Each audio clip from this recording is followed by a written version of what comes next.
Hello යාළුවනේ මම හිතනවා සියලුම දෙනාම හොඳින් ඉන්නවා කියලා. අදත් ඇත්තටම ගමනක් යනවා. මේත් ඇත්තටම සමයකේ අපි යනවා වයිකා වලට යාළුවෙකුගේ බර්ත්ඩේ එකට ලංකාවේ ගොඩක් කට්ටිය එකතු වෙනවා. මේ යන ගමන් මගේ තව යාළුවෝ කට්ටියක් එක්ක යන්නේ. මේ යන්නේ ඇත්තටම මේ යන්නේ ඩනේඩියන් පාරේ ටිකක් දුර ගිහිල්ලා අපි හැරෙන්න ඕනේ පහලට. මේ සවුත්ලන්ඩ් වල පහළම තියෙන පොඩි ටවුන් එකකට තමයි යන්නේ. යන ගමන් ඔයගොල්ලන් පේනවා මේ පාරවල එච්චරම කාපට් දාලා නැහැ. මේ පොඩි මේන්ටේනන්ස් එකක් යන කාලෙක අපි යන්නේ. ගල් අතුර වල තියෙන්නේ කාපට් දාන්න පොඩක් පාරක්. ඒත් ඔයගොල්ලන්ට පේනවා හැමතැනම දකිනා වගේ ගස් තියෙනවා. හුලඟට හිටවල තියෙන ගස් තියෙනවා. පොඩි ෆාම් වටේටම ෆාම් තියෙන්නේ. මේ ගොඩක් හරක් ඇති කරනවා. ඒ වගේම බැටළු ඇති කරනවා. ඒ වගේ ෆාම් එකෙන් තමයි අපි කොහේ ගියත් මේ හරිය යන්න තියෙන්නේ අපිට.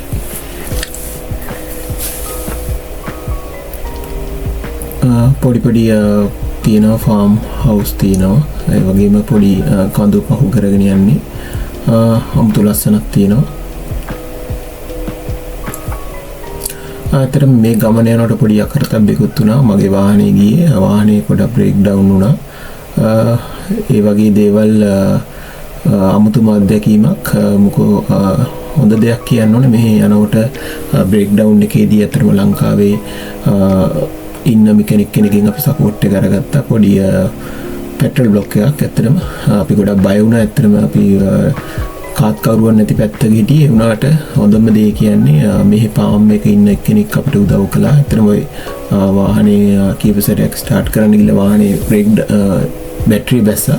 ඊට පස්සේ අපි පෙට්‍රල් බ්ලොක් එක හදාගත්තත් අපිට වාහනේ ස්ටාර්ට් කරගන්න බෑ. බැටරිය බෑලා. අපි ඒ වෙලාවෙම පාරට වෙලා අත දාපු ගමන් වාහන දෙකක් විතර නැවතුවා. මාරම හොඳයි. ඇත්තටම කියන්න ඕනේ. මේ කිවිලා මේ ෆාම් එකට යන එක්කෙනෙක් ඇවිල්ලා යාගේ බැටරිය තියලා ඇත්තටම වාහනේ ස්ටාර්ට් කරලා දුන්නා. ඊට පස්සේ ඇත්තටම කිසි කරදරයක් වුණේ නැහැ. ඒක පොඩි තාවකාලික ප්‍රශ්නයක්. අපි ඒක සෝට් අවුට් කරගෙන ඉස්සරහට ගියා. අතරම මේ ඉන්න කාගිල්ලලා කිලෝමීටර් 112ක් විතර අපි යන්න ඕනේ. දැන් අපි ඇවිල්ලා ඉන්නේ වයිකාව වලට. වයිකාව මුහුදායිනේ තියෙන පොඩි සම්ම හට් එක තමයි අතරම මේ ෆන්ක්ෂන් එක තිබුණේ. අතරම ෆන්ක්ෂන් එකේ මම පොත් විස්තර ගේන්නේ නැහැ. මොකද අපි ගොඩක් කට්ටිය ලංකාවේ කට්ටිය ඇවිල්ලා හිටියා. ඒගොල්ලෝ ප්‍රයිවසි එකකින් මම මොකුත් සම්බන්ධයෙන් ගේන්නේ නැහැ. ඊට පස්සේ තවසේ අපි පොඩි ගමනක් ගියා. ඒක ගැන තමයි අතරම මම විස්තර අරන් ඉන්නේ.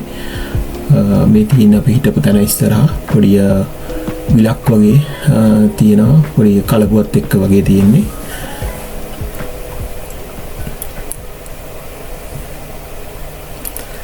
මේ අපි යන්න හදන්නේ කැතිරල් කේව් එකට යන පිටත් වෙනවා. මේක අපි හිටපු තැන ඉඳලා කිලෝමීටර් 50ක් විතර ඈතින් තියෙන්නේ. අපිට වෙනම අත්දැකීමක්. අපිත් එක්ක තවත් වාහන කීපයක් ආවා. අපිත් එක්ක දා බර්ත්ඩේ පාටි එකට සම්බන්ධ වෙච්ච. ඔයගොල්ලන් පේනවා මේ හැම වංගුවකම ගහලා තියෙනවා කියන කම්ෆර්ටබල් ස්පීඩ් එක කියලා. මොකෝ අවුට් ස්ටේෂන් සාමාන්‍යයෙන් අපිට කිලෝමීටර් 100 වගේ තමයි තියෙන්නේ මැක්සිමම් ස්පීඩ් එක. ඊට වැඩි ගියොත් අපිට අතරම ප්‍රශ්නයක් වෙනවා. සිටි ලෙවල් එකේ සාමාන්‍යයෙන් සිටි එක ලඟ වෙනකොට වැඩිම ස්පීඩ් එක තියෙන කිලෝමීටර් 50. ඊට වැඩි ගියොත් අතර පොලිසියෙන් අල්ලනවා. මේ හරිය අපිට කිලෝමීටර් 100ට යන්න පුළුවන්. ඒත් හැම ටර්න් එකේදී මේගොල්ලෝ ගහලා තිනවා කම්ෆර්ටබල් ස්පීඩ් එක. ස්පීඩ් එකට ගියාම තමයි හරියට අපිට ටර්න් එකක් ගන්න පුළුවන්. මොකෝ මේ වාහනවල තත්ත්වය ඒගොල්ලෝ පරීක්ෂා කරනවා. يعني කිලෝමීටර් 100ට යන්න පුළුවන්. ඒක තමයි අතන ඔෆ් එකෙන් කරන්නේ වාහනවල. හින්දා අපිට ඊට අඩුවෙන් ගියොත් ප්‍රශ්නයක්, වැඩියෙන් ගියොත් ප්‍රශ්නයක් ඇත්තටම. අපිට ඒක ගමනක් ගිහිල්ලා එනකොට අතන පොලිසියෙන් නැවතුව අපි ස්ලෝ ගියා කියලා ට්‍රැෆික් එකක් ඇති වෙනවා කියලා. අය වගේ ප්‍රශ්න තියෙනවා ඇත්තටම. ඒකින්ද දෙපැත්තටම හරියන තමයි අපි වාහන ඩ්‍රයිව් කරනකොට එලවන්න ඕනේ.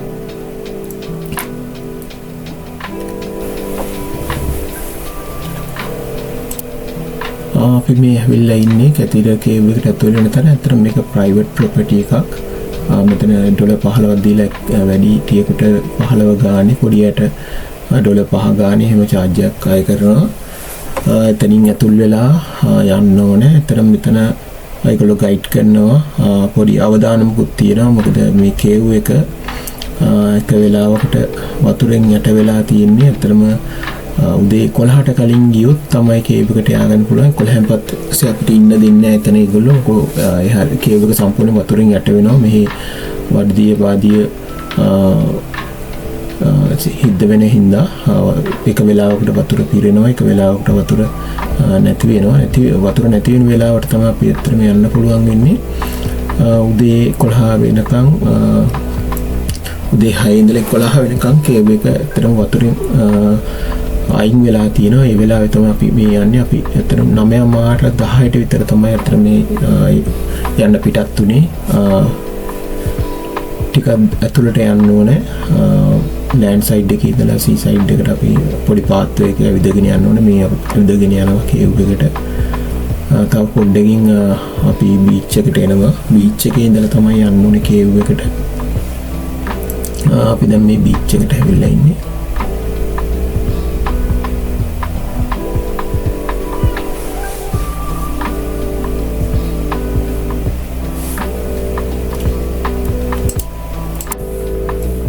මෙතන බීච් එකේ ටිකක් දුර ඇවිදගෙන යන්න ඕනේ. ඉස්සරහින් අපිට පේන්නේ ගයිඩ් කරන කෙනෙක් ඉන්නවා. තැඹිලි පාට ඇඳුමක් ඉඳගෙන.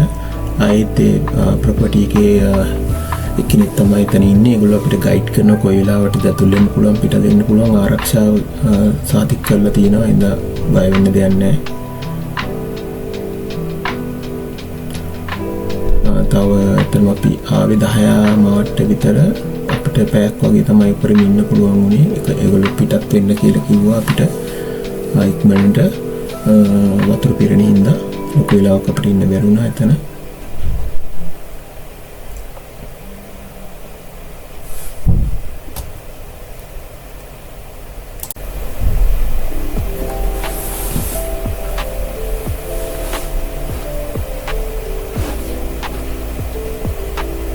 මෙයා ටිකට් එක චෙක් කරලා අපිට යන්න කිව්වා.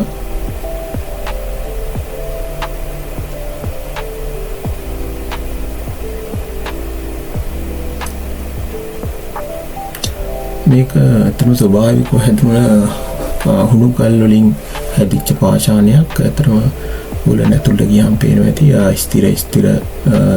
ස්ථිර වෙනම තියෙනවා. වතුර තිබිච්ච ලෙවල් එක බලා ගන්න පුළුවන්.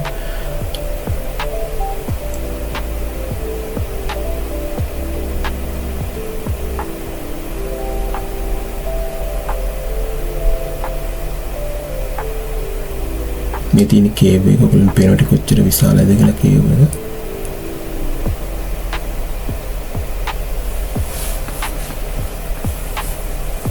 කේව් එක මේ විදිහට ඇතුල් වෙලා U හැඩයට තමයි තියෙන්නේ. මේ මේන් එන්ට්‍රන්ස් එක. මෙහෙම ගිහිල්ලා අතන ඇතුලේ කරවලයි. අතන ඇතුලින් ගිහිල්ලා ආපහු දකුණට පැත්තට ටර්න් එකක් තියෙනවා. ඊට පස්සේ තමයි ඇත්තටම ලස්සන තැනට යන්න පුළුවන් අපිට. වතුර පිරිච්ච තැනක් තියෙනවා ලස්සනයි. එතන කෙලිම මූදට ඕපන් වෙලා තියෙන්නේ. මේගොල්ලන්ට පේනවා වතුර පාසියෙම ගහගෙන ඇවිල්ලා තියෙනවා. මේ තියෙන අපි එතන එළියට ආව ගමන් U turn එකකින් එළියට ආපු ගමන් වල පේනද කෙලිම ඕපන් එක තියෙන මූදට.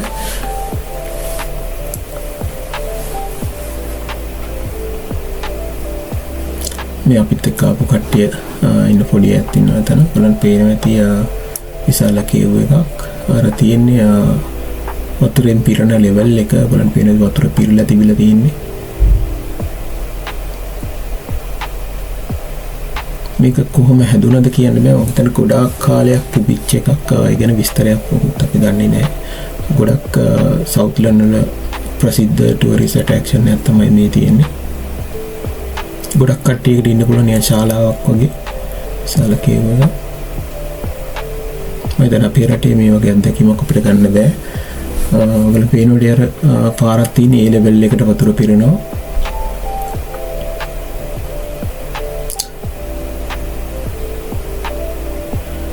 අනිවාර්යෙන් සවුත් ලෑන්ඩ් ඉන්නවනම් බලන්න ඕන කැතිරර් කේව් එකට. මේ දැන් අපි කේව් එකේ එතන ඉඳලා අපි එළියට එනවා අපව.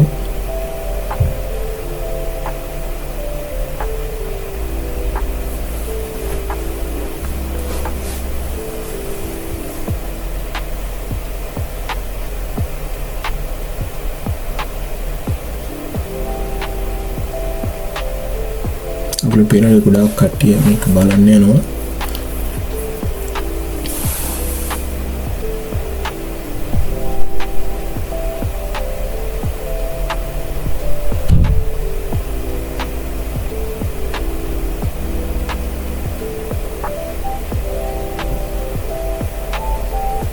දවසේ එක වෙලාවක් වතුරින් යට වෙලා තියෙනවා, එක වෙලාවක් වතුරින් අයින් වෙලා ක්ලියර් වෙනවා. එතකොට තමයි අතන බලන්න පුළුවන් මේ තියෙන ක්ලියර් වෙච්ච අවස්ථාව.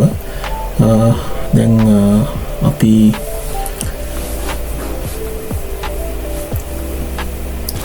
අපිට පේනවා අපි දැන් සාමාන්‍ය කොළාට ලං වීගෙන ඉන්නේ. එතකොට වතුර ටික ටික මේ මුහුදෙන් ඇතුළට වතුර එනවා.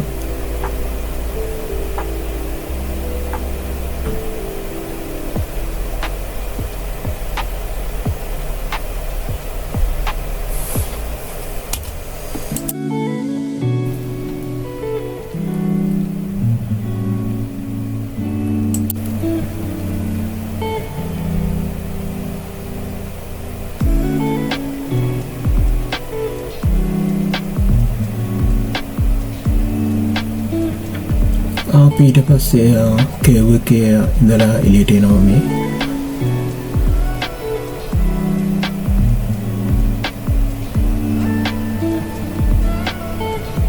මම පේනවා තියා වතුරේ බිරලා තියෙන වෙලාවක ආගෙන ආපු පාසියෙම තියෙනවා. නිකන් අඳුරට ගිහිල්ලා ආලෝකයට ආවා වගේ, කියන්නේ වෙන ලෝකයක ඉඳලා තව ලෝකයකට ආවා වගේ උලන් පේනවා ඇති. නිකන් සිනමැටික් එක්ස්පීරියන්ස් එකක් වගේ අපිට හම්බෙන්නේ. ඇත්තට වෙනම ලෝකයකින් ආවා වගේ. එහා පැත්තේ වල පේන දේ ලස්සනට මුහුද පේනවා අපිට. නිකන් එකම තව ලෝකයකට ඇතුල් වෙනවා වගේ.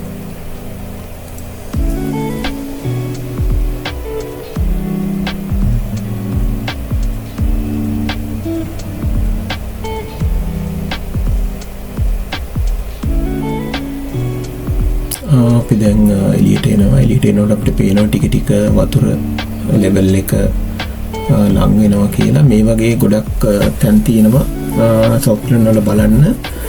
ඔයගලන්ට තව ඒ වගේ තැන් කීපයකට එකතු එක්කන් යන්න ඇත්තටම මේක හොඳ වැඩිය ආදී වැඩ කරන්න කියලා. ඒ සංසිද්ධියම දෙයක් තමයි මේකත්. මේ තියෙන්නේ කැදිරෝ කේව් එක ඉස්සරහා තියෙන බීච් එක. විශේෂයක් නෑ. මුහුද දා ගොඩක් සැරයි.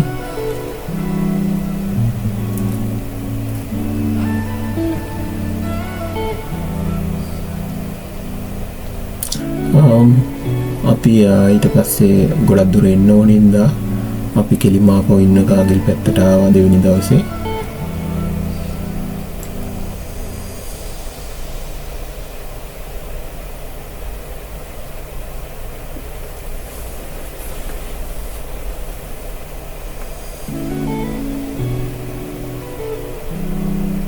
මේ අපි ආපහු එන ගම එදා පොඩක් අඳුරුයි වැහි බලාපොළ තියෙනවා. ටික වහින දවසක් ඔයගොල්ලෝ පේන තිය බැටළුවෝ ඉන්නවා. ඒගොල්ලන්ට වැස්ස කියලා ගානක් නැහැ. ඒගොල්ලෝ කොහොමත් පිට්ටනිය වල තන කොළ කකා ඉන්නවා. එහෙනම් දිගටම තියෙන්නේ ෆාම් ලෑන්ඩ් තමයි මේ. ගොඩක් පාළු තියෙන්නේ, ගෙවල් දොරවල් ගොඩක් අඩුවේ ඈතට යන්න. ටවුන් ලං වෙන්න තමයි සාමාන්‍ය ගෙවල් ටිකක් එහෙම අපිට දකින්න ලැබෙන්නේ. උනට පාරවල් එම හොඳට තියෙනවා මෙහි. ගොඩක් පාරවල් මෙහි රෆ් අපේ රටට සාපේක්ෂව. මොකෝ මේ සීතල කාලෙට රෆ් එකට තිබුණ නැත්නම් අතරම ලිස්සන්න ගන්නවා පාරවල්. හින්දා තමයි ගොඩක් රෆ්. අද තියන්නේ. එතකොට පොඩ්ඩක් ප්‍රශ්නයක් තියෙනවා අපේ වාහනවල ටයර් රිම් විජාට ගෙවෙනවා සාපේක්ෂව මේ රටේ තියෙන වාහනවල.